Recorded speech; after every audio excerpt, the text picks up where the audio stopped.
Buenos días, feliz sábado, Dios les bendiga. Vamos a dar comienzo al círculo de oración. Sean todos bienvenidos. En esta mañana vamos a tener el tema de reflexión que se titula La campana y la granada en la vestimenta del sumo sacerdote. Esto es en el santuario. Vamos a estar hablando de los significados y de los colores. Pero primero vamos a pedirle a nuestro Padre Celestial que sea el Espíritu Santo el que hable a través de mí. Todos los que me puedan acompañar para estar reverentes y orar. Oramos. Querido Padre que estás en los cielos, te alabamos, te glorificamos y te damos gracias. Gracias por tantas bendiciones que derramas sobre cada uno de nosotros diariamente.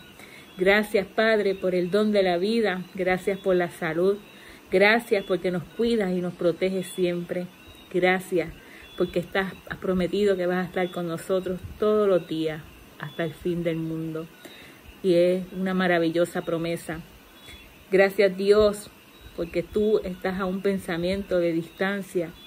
Y en esta hora, Padre, venimos delante de ti para pedirte que sea el Espíritu Santo quien hable a través de mí, para que sea de bendición para todo aquel que escuche, pero sobre todo, Padre, para tu gloria y tu honra. Y lo pedimos en el nombre de tu Hijo Jesús. Amén. Bueno, como les dije, el tema de esta mañana es la campana y la granada en la vestimenta del sumo sacerdote. Y la lectura bíblica la encontramos en el libro de Éxodo, capítulo 28, versículos del 33 al 34. Éxodo 28, del 33 al 34. Dice así la palabra de Dios: y harás en su borde inferior granadas de tela azul, púrpura y escarlata, alrededor de todo su borde, y entre ellas también alrededor campanillas de oro, una campanilla de oro y una granada, otra campanilla de oro y otra granada, y así alrededor de todo el borde del manto. Dios bendiga su santa palabra. Cada vez que nosotros estudiamos el santuario, el fundamento principal, la enseñanza principal, es la victoria sobre el pecado. Es volver a recuperar la gloria de Dios. ¿Y qué es la gloria de Dios? El Salmo 29:9 nos dice: voz de Jehová que desgaja las encinas y desnudas los bosques. En su templo todo proclama su gloria. Nos dice aquí que en su templo, en su santuario, todos los elementos que hay allí proclaman su gloria. ¿Y qué es la gloria? Romanos 3:23 nos dice: por cuanto todos pecaron, están destituidos de la gloria de Dios. Quiere decir que la gloria de Dios es el carácter de Dios, o la victoria sobre el pecado. Quiere decir que donde hay pecado, allí no puede estar la gloria de Dios. Y donde está la gloria de Dios, allí no hay pecado. En el Salmo 11, versículo 3, nos dice: si fueren destruidos los fundamentos, ¿qué ha de hacer el justo? Es decir, que si este fundamento del santuario fuera destruido, fuera eliminado, fuera pisoteado, ¿qué iba a hacer el justo? En Daniel 8:14 nos dice que si Aarón no se vestía de esa forma, él moriría. Cuando él se acercaba a la puerta del santuario, todas las personas que estaban afuera del santuario escuchaban el ruido de las campanas y podían saber, de acuerdo a cuán alto, cuán bajito se escuchaba el sonido, ellos podían saber desde afuera en qué lugar del santuario se encontraba el sumo sacerdote. La gente sabía cuando el sacerdote estaba cerca de la puerta del lugar santo por el sonido que emitían esas campanas y sabían que estaba vivo. Me pregunto, ¿qué significarán estas campanas para nosotros? Hoy estas campanas nos dicen que Jesús está a las puertas. Nos dicen que pronto saldrá de esa habitación y se cerrará la puerta de la gracia. Lo que nosotros vemos en las noticias diariamente nos dice que Jesús está a las puertas.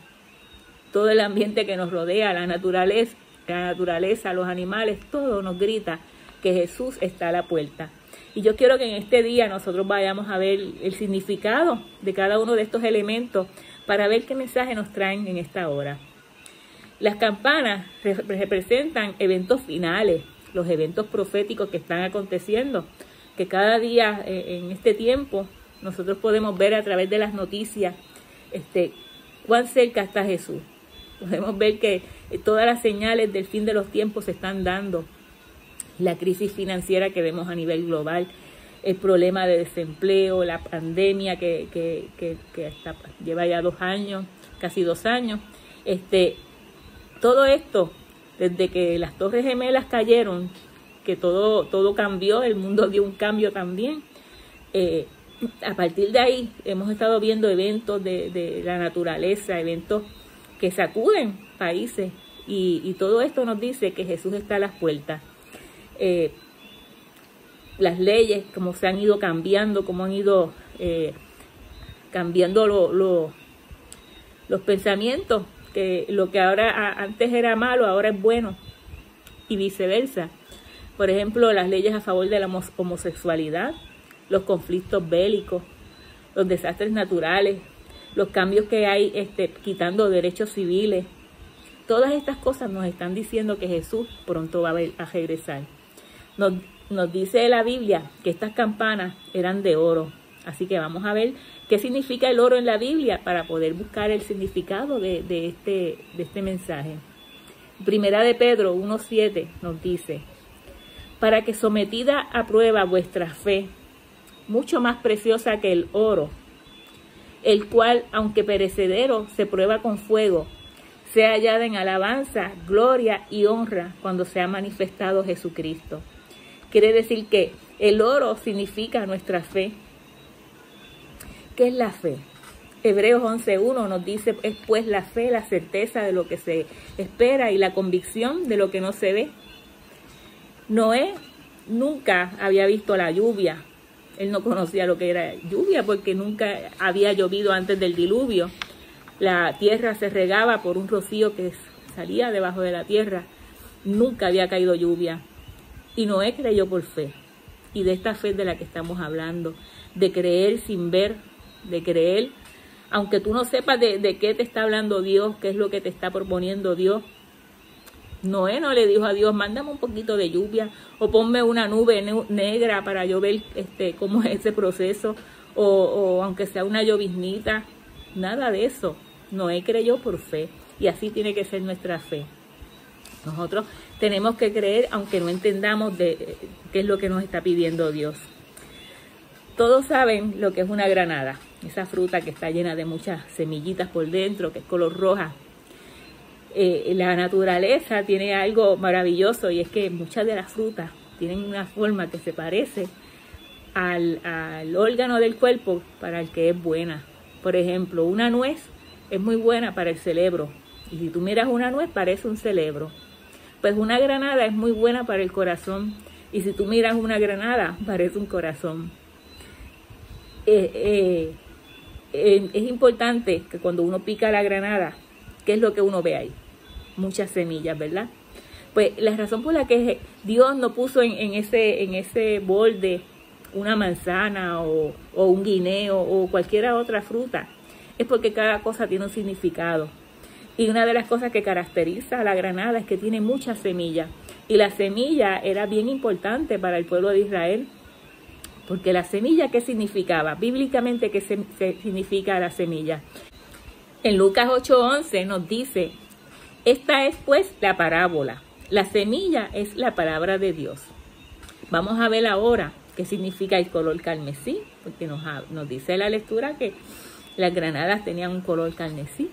Así que vamos a buscar en Isaías 1:18, dice. Ahí vamos a ver una promesa que Dios nos da, y que nosotros tenemos que aceptar esa promesa por fe, y que habla sobre ese color carmesí. Dice Isaías 1:18. Venid luego, dice Jehová, y estemos a cuenta. Si vuestros pecados fueren como la grana, como la nieve, serán emblanquecidos. Y si fueran como carmesí, vendrán a ser como blanca lana. A veces nosotros pensamos que somos muy pecadores, que para ir a Dios nosotros tenemos que por nosotros mismos limpiarnos y estar bien antes de presentarnos ante Dios.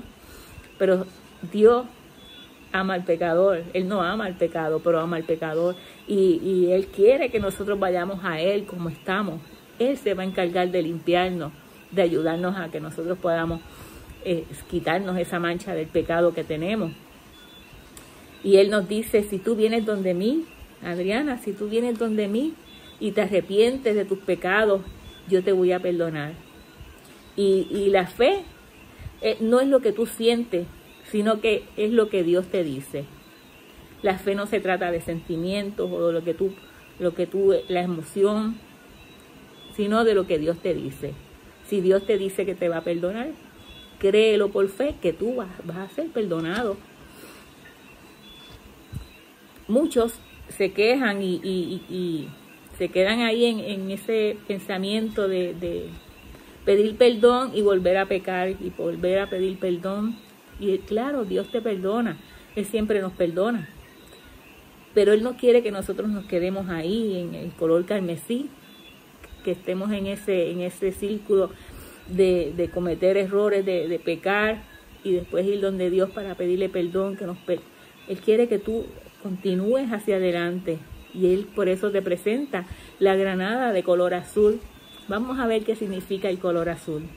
En Números, capítulo 15, versículos del 37 al 40 nos dice: Y Jehová habló a Moisés diciendo: habla a los hijos de Israel y diles que se hagan franjas en los bordes de sus vestidos por sus generaciones, y pongan en cada franja de los bordes un cordón azul. Y os servirá de franja para que cuando lo veáis os acordéis de todos los mandamientos de Jehová, para ponerlos por obra. Y no miréis en pos de vuestro corazón y de vuestros ojos, en pos de los cuales os prostituyáis, para que os acordéis y hagáis todos mis mandamientos y seáis santos a vuestro Dios. Vemos aquí que ese color azul significa los 10 mandamientos. Los 10 mandamientos de la ley de Dios. Dios nos dice: ven a mí y yo te voy a perdonar y yo te voy a dar el poder de vencer el pecado. Pero ¿cuál es la receta para lograr esto? En Juan 14:15, ¿qué nos dice? Nos dice: si me amáis, guarda mis mandamientos. Pero ¿de dónde conseguimos ese amor? ¿De dónde conseguimos ese amor para poder guardar sus mandamientos? Si cuando nosotros pecamos, el primer impulso de nosotros es apartarnos de Dios. ¿Dónde está Adán? Fue lo que ocurrió en el Edén. Cuando Adán y Eva pecaron, ¿qué fue el primer impulso de ellos? Esconderse, alejarse de Dios. Y así nosotros también, con esta condición de pecado que tenemos, hacemos lo mismo. Una vez pecamos, lo primero que hacemos es apartarnos de Dios, porque nos sentimos tan y tan mal que nos sentimos con vergüenza, sería la palabra. Sin embargo, esa vergüenza y ese miedo, quien lo pone en tu mente y en tu corazón y en tu sentir, es el enemigo. Porque Dios vino para salvar a la oveja perdida. Dios vino para ayudarnos a nosotros. Él sabe que nosotros tenemos nuestra condición de pecado.